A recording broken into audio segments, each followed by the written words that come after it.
Wapenzi wa CryptoMentor, habari za muda huu. Ukitaka pesa nyingi kwenye cryptocurrency lazima wahi kwenye Presale. Presale ndiyo sehemu sahihi na salama ambayo itakusaidia wewe kuwa na pesa nyingi sana kwenye cryptocurrency. Presale ni mauzo ya kwanza ambao leo tunaenda kuiangalia. Sasa hili neno Presale nataka tuliangalie kwa undani zaidi leo. Yes. Sasa Presale ni nini? Presale ni hatua ya awali ya kuuza token kabla haijaingia sokoni au kwenye exchange. Katika hatua hii token huuzwa kwa bei ya chini ili kukusanya mtaji wa kuendeleza mradi. Sasa Presale ni mauzo yale awali ya token. Token yoyote inavyotengenezwa lazima ipitie kwenye mchakato wa Presale. Presale ili iweze kupata fedha ya kuweza kuendeleza mradi, lakini pia fedha ya kuweza kuendeleza ile team. Kuna ile team ya networking, development lakini networking. Kwa pesa lazima ipatikane hapa kwenye Presale. Maana yake watumiaji watanunua zile token ili sasa waweze kufanya mwendelezo wa project husika. Sasa kwa nini Presale inakuwepo? Kwanza, kukusanya mtaji wa maendeleo, lakini pili, kuwapa wawekezaji wa mwanzo bei nafuu, na tatu, kujenga community kabla ya launch rasmi. Sasa Presale imetengenezwa, lakini pia ndani ya Presale huwa kuna faida kubwa sana, ambapo sasa hii faida mojawapo wanaipata wale watumiaji ambao watakaonunua coin hizi NXS token, watakaonunua hapa katika kipindi cha awali.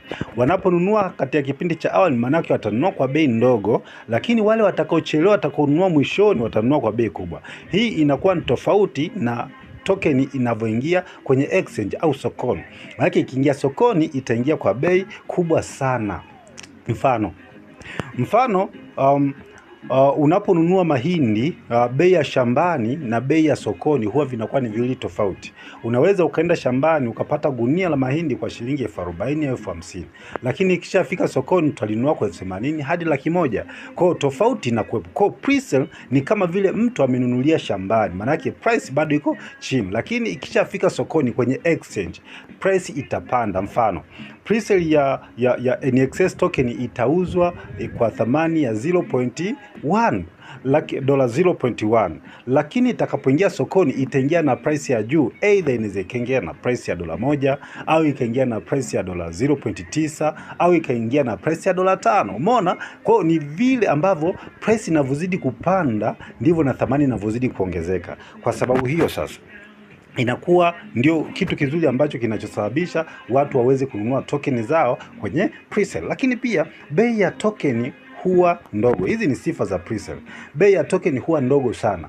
Mara nyingi Presale yoyote, manake project zingine unakuta wanakuwa na Presale phase 1, Presale phase 2 na Presale phase 3 kulingana na jinsi ambavyo Devitimu amevyotengeneza mekanizmu yao ya kuweza kuuza token zao, au kulingana na zile total supply ambazo wamezigawa kuuza kwenye Presale zina wingi kiasi gani. Sasa hawa wana Presale tu moja phase 1 ambayo itaenda kwa muda fulani. Hawa NXS token au Nexus token wana Presale moja ambayo wana phase 1 tu ambayo itaenda kwa muda fulani. Muda ule ukifika, Presale inasitishwa, afu token inaingizwa sokoni, inazinduliwa sokoni, kwa sababu watu tayari wanakuwa wamesha hold token zao, kwa hawezi wakako hold kwa muda mrefu. Ikishamalizika Presale, maana yake token lazima ingie sokoni. Lakini pia kuna minimum and maximum investment. Umeona? Lakini pia hawa wanunuaji sasa kwenye Presale kuna amount ambao lazima watakuwa wanalimitiwa, kwamba lazima kununua kwa kiasi fulani na lazima kununua mwisho kiasi fulani cha kununua, either minimum amount ya kununua zile token na mwisho labda amount kiasi fulani. Lakini pia huwa na lockup au vesting period.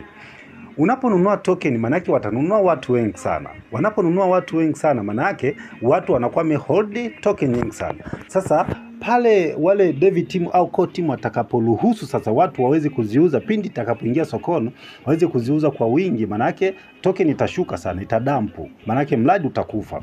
Kwa hiyo sasa lazima waweke mechanism ya kuzilock zile token au wanazifanyia vesting, alafu sasa watakuwa na release kidogo kidogo. Manake sasa pindi ambapo utakaponunua zile token zako zitakuwa ziko locked kwa muda fulani, lakini sasa watakuwa na release kidogo ambapo umenunua kwa bei ndogo, lakini utakuja kuuza ambazo zimekuwa released kwa kiwango kikubwa sana. Umeona? Lakini pia hufanyika kwa muda maalum. Umeona? Ni ndani ya muda maalum ambao wameutenga wao. Mfano, wanaweza katenga ndani ya mwezi mmoja, au ndani ya wiki 3, au ndani ya wiki 2, au ndani ya wiki 1. Umeona? Kulingana jinsi wao ambavyo wametenga muda wao wa kununua token kwenye pre-sale. Umeona? Lakini pia kuna faida za kushiriki pre-sale. Faida namba 1, uwezekano wa faida kubwa. Umenunua mfano NXS token itauzwa 0.1 kama sijakosea ni 0.1, lakini itakapozinduliwa sasa, itakapoingia sokoni, either ikaingia na $1, umeona, ikaingia na $1. Hasa fikiria umenunua token ikiwa na 0.1, umeona, ukapata labda token zako 100,000, halafu ikaingia na thamani ya $1 sokoni, ikafika $1 sokoni. Sasa piga hesabu ile $1 mara zile token zako 100,000, unakuwa na $100,000 ambao ni zaidi ya milioni 200. Umeona? Yamkini wewe umenunua kwa kiasi kidogo, lakini umekuja kupata kiasi kikubwa. Kwa hiyo ndugu zanguni, hapa ndiyo mahali pa kuchangamkia fursa. Hii ni fursa mojawapo, lakini pia kitu cha pili, kupata token mapema. Huu ni mradi ambao, hii ni mechanism ambayo inakupa wewe token mapema.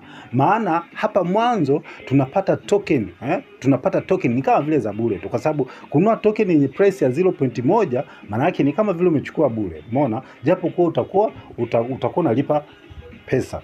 Sasa unapata token ni nyingi sana, kwa sababu ukiwa na mtaji wa $1,000, ukiwa na mtaji wa $2,000, $3,000, $4,000, $5,000, au ukiwa na mtaji wa $500 au hata 100, maana yake utapata token nyingi sana. Sasa alafu unakuja kuuza kwa thamani kubwa sana. Umenunua kwa thamani ndogo, unauza kwa thamani kubwa. Yaani sana umenunua gunia shambani likiwa lina bei ndogo, labda umenunua kwa bei 50,000 shambani. Halafu unaliingiza sokoni, linanunuliwa kwa 100,000. So una faida 50,000 nzima. Umeona? Kwa hiyo kununua pre-sale mapema, unapata tokeni mapema, halafu pia zikiwa zina thamani ndogo sana. Lakini pia kitu cha tatu, bonuses au zawadi za ziada. Umeona? Hapa kuna mechanism ya marketing ambapo unaposhirikisha mtu akanunua na huku anatengeneza mechanism ya marketing, akanunua zile token, wewe kuna kiasi fulani ambao ni kama vile bonus au rewards au zawadi utakazozipata za token, unapata token. Kwa hiyo wewe unaweza kununua token, lakini pia ukashirikisha watu. Ukishirikisha watu, wanakupa nafasi ya kukuingizia kipato cha NXS, ambapo sasa inapoingia sokoni, wewe unaweza kuuza zile token zako ukapata pesa ni nyingi sana. Lakini kila kitu huwa kina faida na hasara. Umeona? Sasa tuangalie hatari za pre-sale. Kitu cha kwanza, project inaweza kushindwa. Project inaweza kuanza vizuri, lakini mwisho wa siku ikashindwa kuendelea. Lakini kwenye upande wa Nexus tunaona wako na consistency kubwa, ambayo hiyo consistency na ule umakini walionao unatupelekea kabisa kujua kabisa kwamba hawa wanaweza wakafika sehemu fulani. Lakini pia kitu cha pili, token inaweza kushuka thamani. Umeona? Hii inakuja kwa zile token ambazo tayari wanauza pre-sale, huku tayari token zimeshakuwa listed.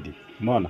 Sasa hapa token lazima ishuke thamani. Lakini pia unaweza hii hapa token inaweza kushuka thamani.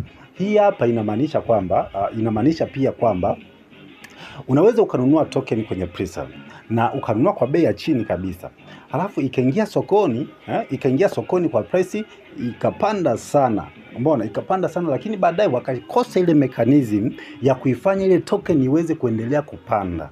Umeona? Wakosa ile mechanism na wakuboresha mradi wao na kutengeneza incentive mbalimbali ili ziweze kusababisha ile token iweze kupanda. Maana yake ile token itadampu, itashuka sana. Ikishuka sana watu watakula hasara, na sio kula hasara kwa maana ya kwamba wamepoteza pesa, hapana, isipokuwa itashuka thamani tu. Token itashuka thamani, lakini zile token zao zitakuwa pale pale. lakini thamani itakuwa imeshuka. Lakini kitu cha tatu ni hatari ya scam. Umeona kuna scamming wengi sana, kwa sababu hapa tunanunua kwa real money. Kwa hiyo scamming pia wanakuwa wanaangalia kama usipotengeneza security imara, kama usipotengeneza ulinzi salama na imara, scamming wanaweza kascam pesa za watu, kwa sababu kuna wengine wanaingilia hapo kutoa linki mbalimbali ili sasa watu waweze kuingia kwenye zile linki, kwa maana ya kwamba wananunua token, lakini kumbe zile linki inaweza kuscam. Ni phishing link, zinaitwa phishing link. Sasa hapo ni kuwa na usalama wa yule sasa anayekualika, anayekupa linki, lazima umverify kwamba huyu ni kweli na ni salama kabisa, lakini la sivyo unaweza ukaingia kwenye linki ya kuscam. Kwa hiyo ndugu zangu, tuwe tunapata vyanzo kutoka sehemu salama kabisa. Hizi ni hatari, lakini pia vitu vya kuchunguza ili kuepuka hatari. Kwanza kabisa, team ya project. Team ya project ni kitu muhimu sana ambacho kinaweza kikatufanya kujua kwamba hii project ni lili au hii project ni scam, kwa sababu historia yao ikiwa ni historia mbaya, tunaweza tukajua moja kwa moja kwamba hawa na wanaenda kututapeli. Umeona? Sasa basi, Nexus Exchange tumeichunguza vizuri sana, tumeona kabisa hawa watu hawana shida yoyote, na ni watu ambao historia yao imekaa vizuri, haina shida yoyote wala haina makando historia yao. Lakini pia kuna white paper and roadmap. Sasa white paper na roadmap, hivi ndivyo ambavyo vinaweza vikaitambulisha project kwamba hii project ina usalama kiasi gani, au itaenda kwa muda gani, au itadumu kwa wakati gani. Umeona? Roadmap na white paper, kwa sababu vilivyoandikwa kwenye roadmap, vilivyoandikwa kwenye white paper ndivyo hivyo ambavyo vinatakiwa vifanyiwe kazi. Sasa kama ukiona project yoyote inatengenezwa halafu kile wanachokifanya ni tofauti na kile walichokiandika, ogopa sana, ujue hiyo project haiwezi kukufikisha popote. Sasa Nexus tumeona kabisa hasa kwenye roadmap yao, kile ambacho walichokisema ndicho ambacho wamekitimiza na wanaenda kwa mlolongo huo. Kwa hakuna shida kwenye roadmap na white paper. Lakini pia kuna tokenomics. Tokenomics ni mgawanyo wa zile total supply ya coin ambazo sasa wanakuwa wamezigawanya katika sehemu tofauti. Sasa Nexus wamejitahidi sana kugawanya, na kila kimoja kimeenda sawa na jinsi ambavyo walivyogawanya. Lakini pia kuna uwazi wa presale. Ukiona presale inafanyika kificho ambapo hakuna hata chochote ambacho wanaweza ambao kina wa backup au hakuna taarifa yoyote ambao wanaweza kuitoa juu ya presale, ujue hao ni hatari sana kwa kuweza kununua token zao. Lakini Nexus kwa kweli wamejipambanua sehemu salama kabisa, na wanatoa taarifa kabisa kwa uwazi, na hata kabla ya kufanyiwa vesting walitupa taarifa. Lakini pia kabla ya kuanza countdown kabla ya kuanza countdown ya presale, walitoa taarifa kabla ya kuanza, walitoa taarifa kwamba baada ya siku chache tutakuwa tuna presale, na akasema kwamba tutakuwa tuna countdown ya siku 10, na mpaka sasa tumeona mpaka tangu countdown imeanza leo zimebaki kama siku 7. Umeona, leo ni siku ya Ijumaa, zimebaki kama siku 7. Kwa Nexus wako vizuri sana kwenye masuala ya uwazi, uwazi wa kile ambacho wanachokipitia. Sasa ndugu zanguni, huu mradi wa Nexus ni mradi mkubwa ambapo sasa ukinunua kwenye presale unaenda kuwa tajiri. Ndugu zangu, unaenda kuwa tajiri. Huu mradi sio mradi wa kukosa kabisa, hasa kwenye presale. Presale ndio sehemu ambapo watu waga wananunuaga token na wanakuwa mabilionea, kwa sababu wananunua kwa bei ya chini afu wanakuja kuuza kwa bei ya juu. Ni timing. Ukinunua mapema, ukitarget mapema, ukanunua mapema, halafu unakuja kuuza kwa faida, hapo ndipo penye hela. Umeona? Hapo ndipo penye hela. Kwa ndugu zanguni, nawashukuru sana. Sasa ukiona mtu kafanikiwa kwenye cryptocurrency au ametoboa, amekuwa tajiri kwenye cryptocurrency, ndugu zanguni, usifikiri kwamba ametumia uchawi au usifikiri kwamba ametumia ndagu. Hapana, amepitia hapa, wala hajaenda Freemason wala hajaenda wapi. Amepitia hapa kwa kipindi hiki ambapo soko liko bearish season. Huwezi kutoboa sehemu nyingine kwenye cryptocurrency, ni hapa kwenye presale. Unaona hapa zimebaki siku 7, masaa 15 hizo dakika hizo. Umeona hapa, ukiziwai haya siku 7 zikipita ukaanza kununua kwenye presale, basi wewe wewe ni next billionaire, next trillionaire, kulingana na uwezo ambao unaweza kununua wewe mwenyewe. Jitahidi uwe una token hata 10,000, hata 10,000 tu. Kumbuka thamani ya pre-sale, tokens itauzwa, NXS itauzwa kwa thamani ya dola 0.1. Sasa piga hesabu, ukiwa na mtaji wako piga hesabu 0.1 unapata ngapi? Ukishindwa kupiga niambie, nitakusaidia una mtaji shingapi, halafu nikusaidie utapata token ngapi. Nikiingia sokoni, mfano imeingia na price ya $1, imeingia na price ya $5, imeingia na price ya $0.9 au 0.7, nitakuelewesha tu, nitakwambia kwamba hii utapata kiasi gani. Kwa hiyo ndugu zanguni, mahali penye utajiri ni hapa. Jitahidini sana mnunue token. Asanteni sana.